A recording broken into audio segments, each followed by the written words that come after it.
સાહેબ, દિલ્હીનો રાજા એની રાણી આયરે નગરચર્યાએ નીકળો. એટલે હાલતા હાલતા પછી એક ગામની સીમ પાસે પહોંચ્યા. પણ રાજાને બહુ તરસ લાગી.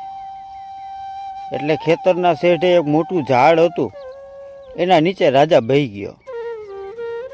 અને રાણી છે એ બાજુની ઓયડીમાં બાર મજૂર કામ કરતો હતો. એની પાસે પાણી માંગ્યું. એટલે એ મજૂર ઓયડીમાં ગયો, પાણી લઈ આવ્યો, રાણીને આપ્યું. એટલે રાણી પાણી લઈ ગઈ, રાજાને એના હાથે પીવડાવ્યું.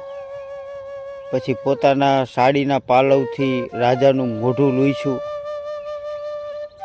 પછી રાણીએ જ્યારે લોટો પાછો આપ્યો ને ત્યારે ઓલા મજૂરે પૂછ્યું કે તમે દિલ્હીના રાણી છો ને?